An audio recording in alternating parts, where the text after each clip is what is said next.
Hi అందరికీ నమస్కారం. పవన్ కళ్యాణ్ గారి నవ్వు వైరల్గా మారింది.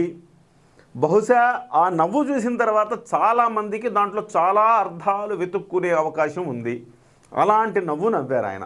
ఏ సందర్భంలో నవ్వారు, ఎందుకు నవ్వారు ఒక్కసారి చూసిన తర్వాత మనం మాట్లాడుకుందాం. Jagannath Reddy has said that I will not leave anyone.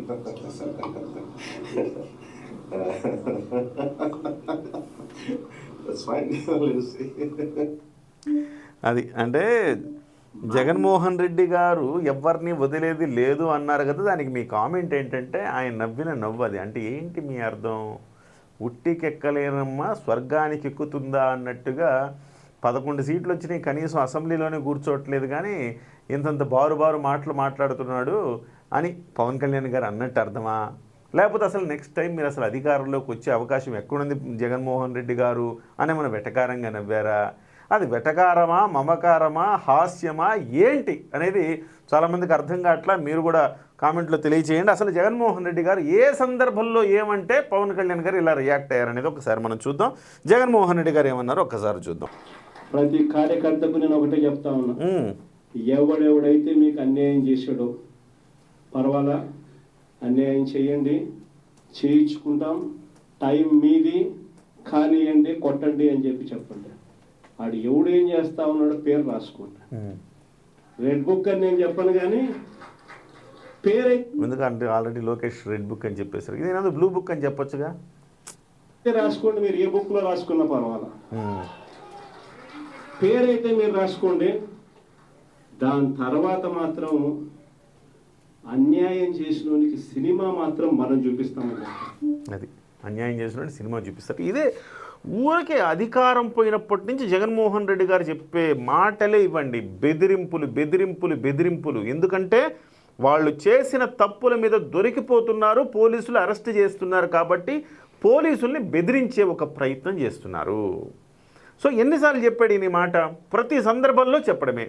మీరు సప్త సముద్రాల ఆవలు ఉన్నా మిమ్మల్ని వెతికి పట్టుకుంటే ఏం వెతికి పట్టుకుంటారు? మీరు ఎన్ని తప్పులు చేశారు కదా, ఇంత అరాచకం సృష్టించారు కదా, ఏం పట్టుకుని ఏం చేస్తారు? మీ హయాంలో అధికారులు ఎట్లా బిహేవ్ చేశారు, ఎంత దారుణంగా బిహేవ్ చేశారు మీ హయాంలో, ఆ విషయాన్ని మీరు గమనిస్తున్నారా? జగన్మోహన్ రెడ్డి గారి హయాంలో పనిచేసిన అధికారులు ఇవాళ జైళ్ల పాలవుతూ ఉన్నారు. గతంలో కూడా మీరు ఇక్కడ నోట్ చేసుకోవాల్సింది ఏంటంటే 2004 నుంచి 2009 మధ్యకాలంలో జగన్మోహన్ రెడ్డి గారికి ఉపయోగపడిన అధికారులందరూ కూడా జైళ్ళ పాలయ్యారు. దానికి ప్రత్యక్షంగా ఒక పెద్ద ఉదాహరణ శ్రీలక్ష్మి గారు. ఇంత గొప్ప ఆఫీసర్గా ఆమె పేరు పొందారు. చిన్న వయసులోనే ఆమె రికార్డులు సృష్టించి రికార్డు ర్యాంకు సాధించి ఒక అద్భుతమైన ఐఏఎస్ ఆఫీసరు అవుతుంది. ఆమె చిన్న వయసులోనే సిఎస్ అయిపోతుంది అందరూ ఆశించారు, ఊహించారు కూడా. ద గ్రేట్ అనుకున్నారు. అలాంటి ఆమె జీవితాన్ని, ఆమె కెరీర్ని ఎంత నాశనం చేశారు జగన్మోహన్ రెడ్డి గారు ఇవాళ చూడండి. సో నేనేమంటానంటే అధికారులను పావులుగా చేయకండి దయచేసి. ఆ తెలుగుదేశం అయినా లేకపోతే వైసీపీ అయినా అధికారులను పావులుగా చేయకండి. అధికారులు తస్మాత్ జాగ్రత్త. మీకు వీలైనంతగా మీకు ఏదైతే అంటే మీకు ఫర్దర్గా ఎటువంటి ఇబ్బందులు లేనంత వరకు మీరు వర్క్ చేసుకోండి. అనవసరంగా రాజకీయ క్రీడలో బలవద్దు. First thing. రెండో అంశం, జగన్మోహన్ రెడ్డి గారు వచ్చారంటే ఖచ్చితంగా ఒక 10 మందిని అన్న వేసుకుపోతాడు జైలుకి ఆయనతో పాటు. అంటే అట్లా తప్పులు చేయిస్తాడు. అది ప్రేమతో చేయిస్తాడా, బెదిరించి చేయిస్తాడా, ఎట్లా చేయిస్తాడో తెలియదు, కానీ ఆయనతో పాటు కులం చెప్తాడా, మతం చెప్తాడా, మొత్తం మీద ప్రలోభాలకు గురి చేస్తాడు వాళ్ళని. ఇవాళ అధికారులను కొంతమంది ఇవాళ ఎంతమంది, దాదాపు 5-6 ఇప్పటికే లోపలికి వెళ్ళారు. సో నేనేమంటానంటే ఇలాంటి బెదిరింపులు అన్నిటి కూడా ఉడత ఊపులు అన్నట్టుగా ఇలాంటి బెదిరింపులు ఎంతకాలం చేస్తారు జనానికి అర్థం కావట్లేదా? మీరు అరెస్టు భయంతో ఇలాంటి బెదిరింపులు చేస్తున్నారని అర్థం కావట్లేదా? సో అందుకే పవన్ కళ్యాణ్ గారు ఆ రకమైన నవ్వు నవ్వారు. సో ఆరిపోయే దీపానికి వెలుగు ఎక్కువ అంటారు కదా. జైలుకు వెళ్లే ముందు జగన్మోహన్ రెడ్డి గారికి ప్రగల్భాలు ఎక్కువ అనేమన్నా భావించారా? అందుకే ఈ రకంగా పవన్ కళ్యాణ్ గారు నవ్వారా అనేది కూడా ఇక్కడ చర్చనీయాంశం అవుతా ఉంది. పవన్ కళ్యాణ్ గారి నవ్వులో 4 రకాలమైన అర్థాలు మనం తీసుకోవచ్చు. గతంలో పవన్ కళ్యాణ్ గారిని పూచిక పుల్లతో సమానంగా తీసి పక్కన పడేశాడు జగన్మోహన్ రెడ్డి గారు. అలాంటిది ఇవాళ పవన్ కళ్యాణ్ గారు జగన్మోహన్ రెడ్డి గారిని వాళ్ళ జైల్లో మోకాళ్ళ మీద నిలబెట్టగలిగిన స్థితికి పవన్ కళ్యాణ్ గారు చేరుకున్నారు. ఆ తర్వాత పవన్ కళ్యాణ్ గారిని వ్యక్తిత్వ హననం చేశారు. ఆయన పెళ్ళిళ్ళ గురించి మాట్లాడి ఆయన అవమానించారు. ఆ విషయంలో కూడా ఇవాళ జగన్మోహన్ రెడ్డి కర్మ వదలదు. ఇవాళ జగన్మోహన్ రెడ్డిని ఆ కర్మే శిక్షిస్తుంది. ఆయన చేసిన చెడు కర్మలు ఆయన ఇవాళ శిక్షించబోతున్నాయి. అందుకే ఆయన మాటకొస్తే ఎందుకు ప్రగల్భాలు పలుకుతున్నారు. మరో మాట అన్నాడు ఆయన, పార్టీ నడపడానికి కూడా నా దగ్గర డబ్బులు లేవు అన్నాడు.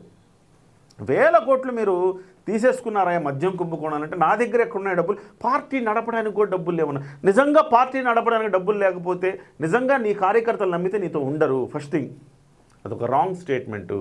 అంటే నీ దగ్గర పార్టీ నడపడానికి కూడా డబ్బులు లేవంటే ఖచ్చితంగా కార్యకర్తలే నీ నుంచి ఇక జగన్మోహన్ రెడ్డి పని అయిపోయింది అనుకుంటారు. డబ్బుతోనే నువ్వు రాజకీయం చేసావు ఇంతకాలము, డబ్బులు వెదజల్లి రాజకీయం చేశావు కాబట్టి ఆ డబ్బే నీ దగ్గర లేదు అన్న మాట నువ్వు పదే పదే మాట్లాడితే ఇక నీతో పాటు ఉండేవాళ్ళు కూడా ఉండే అవకాశం లేదు. ఏదేమైనా కానీ పవన్ కళ్యాణ్ గారు ఒకే ఒక్క నవ్వుతో ఎటువంటి డైలాగు లేదు, తిట్టడాలు లేదు, లేకపోతే ఇంకోటి విమర్శించడాలు లేదు, ఏమీ లేదు.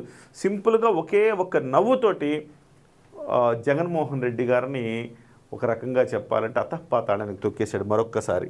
ఇంతకుముందు కూడా చెప్పాడు కదా, జగన్ అతపాతాళానికి తొక్కుతాను జగన్ అన్నాడు కదా, మళ్ళీ అలాంటి ఈ ఒక్క నవ్వుతోటి జగన్మోహన్ రెడ్డి సిగ్గుతో ఒక రకంగా నలిగిపోయే పరిస్థితి తెచ్చాడని చెప్పాలి. చూడండి. He said it, I will not leave anyone.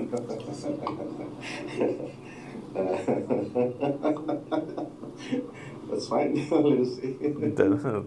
That's fine let us see అంటున్నాడు. ఎందుకంటే జగన్మోహన్ రెడ్డి గారు నెక్స్ట్ అధికారంలోకి రాలేడు అన్న భావన కావచ్చు, లేకపోతే జగన్మోహన్ రెడ్డి గారికి అంత సీన్ లేదని కావచ్చు. అసలు అధికారులు యాజ్ పర్ లా వర్క్ చేస్తూ ఉన్నారు, వాళ్ళకి ఎటువంటి ఇబ్బంది లేదని కావచ్చు, ఏదైనా మనం అనుకోవచ్చు. కానీ ఒక నవ్వుతో ఇక నెక్స్ట్ క్వశ్చన్ లేకుండా చేసాడు అనమాట. అదే నవ్వుతో మిగతా ఎవరికి కావాల్సిన మసాలాలు వాళ్ళు దట్టించుకుంటున్నారు. నమస్తే.